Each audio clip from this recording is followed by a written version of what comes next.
Hi guys, welcome back. आज की video में हम बात करने वाले हैं कि कैसे क्लास 12th का इंग्लिश का सिलेबस तुम 2 महीनों में कंप्लीट करोगे, जो कि तुम्हें करना भी पड़ेगा 31 दिसंबर तक अपना इंग्लिश का सिलेबस कंप्लीट। देखो, क्योंकि जन में और फेब में तो तुम्हारे जो मेन सब्जेक्ट्स होंगे ना, उन पे तुम ज्यादा ध्यान दोगे और तुम्हें देना भी पड़ेगा। इंग्लिश को तुम थोड़ा सा इग्नोर भी करोगे, और इंग्लिश एक ऐसा सब्जेक्ट भी है कि अगर तुमने एक बार कर लिया ना तो तुम सेफ हो जाओगे। हाँ ठीक है, एग्जाम टाइम पे मुझे ज्यादा दिक्कत नहीं आएगी, बट कोशिश करो। और कोशिश क्या, तुम्हें ये करना ही है कि 31 दिसंबर तक अपना इंग्लिश का सिलेबस कंप्लीट कर लो, ताकि बाद में हम अकाउंट्स, इकोनॉमिक्स, बिजनेस स्टडीज जैसे सब्जेक्ट पे ज्यादा ध्यान दे सकें। तो सबसे पहले बात करते हैं तुम्हारे इंग्लिश के सिलेबस की। तो 3 पार्ट्स में हमने डिवाइड किया। सबसे पहले literature section, then reading section and then writing section. अब तुम्हारी जो फ्लेमिंगो बुक है उसमें 8 चैप्टर्स है और 5 पोएम्स है तुम्हारी, एंड विस्तास में तुम्हारे 6 चैप्टर्स आ रहे हैं। अब तुम्हें प्रोसीजर तो पता ही होगा ना कि कैसे करना है एक चैप्टर को खत्म। सबसे पहले तुम देखोगे यूट्यूब की वीडियो, डिटेल एक्सप्लेनेशन तुम्हें देखनी है। उसके बाद तुम खुद रीड करोगे चैप्टर से, तुम्हारी एनसीईआरटी बुक से। उसके बाद तुम्हें क्वेश्चंस की प्रैक्टिस करनी है, एनसीईआरटी के क्वेश्चंस, और जो भी बुक तुम्हारे स्कूल वालों ने प्रेफर कर रखी है या फिर जो भी तुम यूज कर रहे हो उसमें से तुम्हें क्वेश्चंस की प्रैक्टिस करनी है, या फिर सीबीएसई के क्वेश्चन बैंक से भी तुम हेल्प ले सकते हो। मर्जी तुम्हारी। बेसिकली 3 चीजें तुम्हें करनी है। सबसे पहले यूट्यूब वीडियो देखोगे, दूसरा चैप्टर की रीडिंग, तीसरे क्वेश्चंस की प्रैक्टिस, वो भी रिटर्न प्रैक्टिस होनी चाहिए। अब ठीक है, कितना टाइम हमें देना है? अब 2 महीने हैं हमारे पास, हमें 2 महीनों में कंप्लीट करना है, तो थोड़ा सा टाइम रोज तुम्हें इंग्लिश को निकालना पड़ेगा, इंग्लिश को देना पड़ेगा। अब तुम्हारे 8 चैप्टर्स हैं फ्लेमिंगो के। तुम एक काम करो, 3 दिन एक चैप्टर को दे लो। मैं ये नहीं कह रही 3 दिन हर चैप्टर को दे लो। कुछ चैप्टर्स ऐसे हैं जो छोटे हैं, 2 दिन भी हो जाएंगे। जैसे तुम्हारी पोएम्स है, छोटी छोटी सी है, तुम 2 दिन में भी इजिली कर सकते हो। और चैप्टर्स कुछ ऐसे भी हैं जिनको तुम्हें 4 दिन भी देने पड़ेंगे। तो हम मान के चल रहे कि 3 से 4 दिन तुम दोगे। किसी चैप्टर को 3, किसी को 2 और किसी को 4। तो वो तुम अपने हिसाब से देख सकते हो कि कितना टाइम तुम दे रहे हो। तो मैं ये सारे चैप्टर्स को 3-3 दिन में डिवाइड कर लो या 4 दिन में डिवाइड कर लो।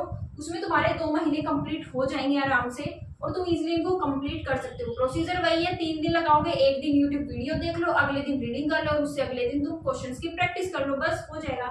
ठीक है, फ्लेमिंगो और विस्तास में तुम्हें ये चीज करनी है।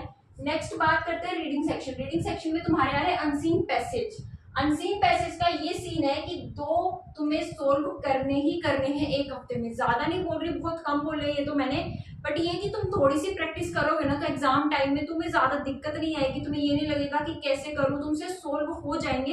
तो हफ्ते में कम से कम 2 तो जरूर सोल्व करने ही करने हैं। मर्जी तुम्हारी, कैसे भी करो, थोड़ा सा टाइम निकालना है। 2 अनसीन पैसेज उठाने, एक ही दिन मत करना बेशक, तुम 2 दिन छोड़ के कर लो, 3 दिन छोड़ के कर लो, बट 2 तो एटलीस्ट सोल्व करो ही करो रीडिंग सेक्शन के लिए। देन राइटिंग सेक्शन की अगर बात करते हैं तो राइटिंग सेक्शन में तुम्हारे कुछ गिने चुने टॉपिक हैं। जैसे तुम्हारा नोटिस राइटिंग हो गया, तुम्हारी लेटर राइटिंग हो गया, आर्टिकल है, रिपोर्ट है, इन्विटेशन है। तो इन टॉपिक्स को तुम्हें संडे को उठाना है। संडे को तुम फ्लेमिंगो, विस्तास या रीडिंग सेक्शन में से कुछ भी नहीं उठाओगे। मान लेते हैं कि तुम लिटरेचर में 3 दिन में एक चैप्टर कर रहे हो खत्म, तो 3 दिन 6 दिन तो ये हो गए ना, 2 चैप्टर तुम्हारे एक हफ्ते में खत्म हो गए इंग्लिश के। बहुत अच्छी बात है।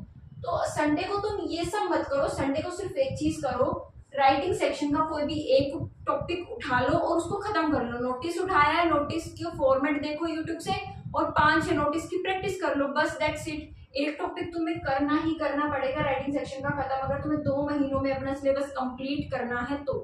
बेसिक सी चीज है इंग्लिश में, प्रैक्टिस मांगता है इंग्लिश। रिटर्न प्रैक्टिस तुम्हें करनी जरूरी है, ये तो सबको पता है कि प्रैक्टिस के बिना तुम एग्जाम में एक्सेल नहीं कर सकते।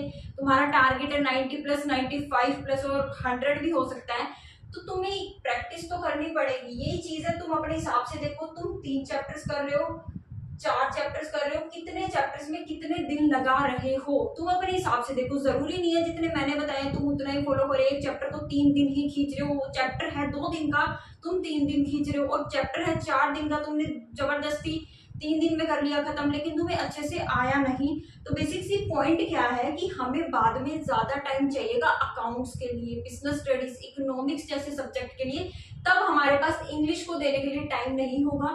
तो कम से कम अपना एक बार सिलेबस तो इंग्लिश का अच्छे से कंप्लीट करना है। ये नहीं है ऊपर ऊपर से करना है, अच्छे से खत्म करना है। और तुम्हारी मर्जी है, तुम फॉलो कर भी सकते हो इसको या नहीं, तुम अपने हिसाब से अपनी स्ट्रेटेजी बना सकते हो। मैंने तुम्हें एक रफ सा आइडिया दे दिया कि 2 महीने में सिलेबस कैसे कंप्लीट कर सकते हो, और कोशिश करो कि कर लो 31 दिसंबर तक अपने हर सब्जेक्ट का सिलेबस कंप्लीट, क्योंकि बाद में तो हमें सैम्पल पेपर्स की प्रैक्टिस करनी है, तुम्हारे प्रैक्टिकल्स भी होंगे, तुम्हें प्रैक्टिकल फाइल भी बनानी पड़ेगी, तो टाइम की बहुत ज़्यादा शॉर्टेज होगी। इस चीज़ को भी समझ जाओ कि इंग्लिश को ख़त्म करना भी ज़रूरी है। तो आज की वीडियो बस इतनी थी, छोटी सी थी, और कोई भी डाउट हो तुम कमेंट सेक्शन में बता देना।